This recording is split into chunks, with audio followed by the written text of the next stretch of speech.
Perkenalkan, nama saya Norista Wijayanti dengan NIM R0217072.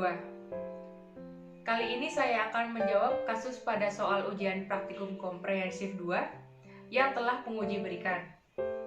Berdasarkan PMK nomor 56 tahun 2016 tentang penyelenggaraan pelayanan penyakit akibat kerja, terdapat 7 langkah diagnosis PAK, yaitu yang pertama, menentukan diagnosis klinis. Ada 3 tahap, yaitu anamnesis.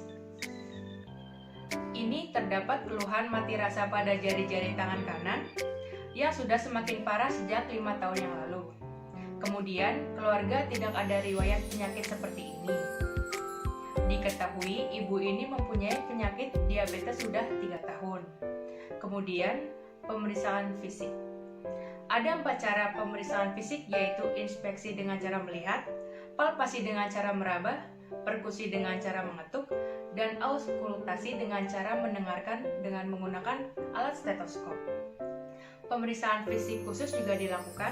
Pemeriksaan tanda vital seperti nadi, pernafasan, tekanan darah, suhu tubuh, status gizi, dan tingkat kesadaran juga diperiksa secara detail. Kemudian ada pemeriksaan penunjang. Pemeriksaan penunjang ini dilakukan dapat berupa pemeriksaan laboratorium dan tes SPMA. Tes ini berfungsi untuk mengecek kadar benzen dalam tubuh yang dibuktikan dengan uji urin penderita. Kemudian tahap kedua yaitu menentukan pajanan. Pajanan ini adalah faktor resiko penyebab penyakit. Ada faktor kimia, yaitu berupa lem sol sepatu yang mengandung benzen, dan psikososial, yaitu pekerja dikejar target yang harus diselesaikan dalam waktu yang minim. Kemudian tahap ketiga yaitu menentukan hubungan pajanan dengan penyakit.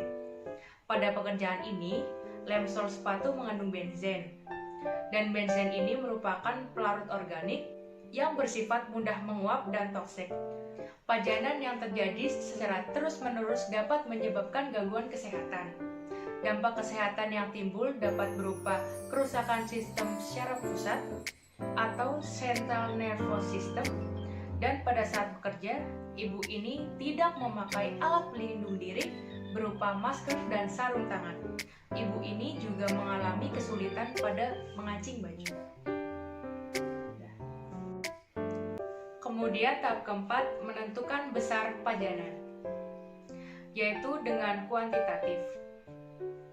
Hasil pengukuran benzen di industri ini sebesar 1 ppm dengan masa kerja 10 tahun, dan ibu ini merasakan sudah 5 tahun belakangan penyakitnya makin parah.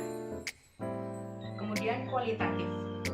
Pada pengeleman ini tidak hanya menggunakan dengan kuas cat, kadang menggunakan jari tangan untuk meratakan ke semua permukaan sepatu. Kemudian tahapan yang kelima yaitu menentukan faktor peranan individu. Di sini, ibu ini tidak mengenakan sarung tangan atau masker saat bekerja. Kemudian tahap keenam, menentukan faktor lain di luar pekerjaan. Di sini tidak ada faktor lain di luar pekerjaan. Kemudian yang ketujuh atau yang terakhir yaitu menentukan diagnosis penyakit akibat kerja atau PAK. Ya, di sini dapat disimpulkan bahwa ibu ini memiliki diagnosis penyakit akibat kerja yang kuat yang mengarah pada penyakit CNS atau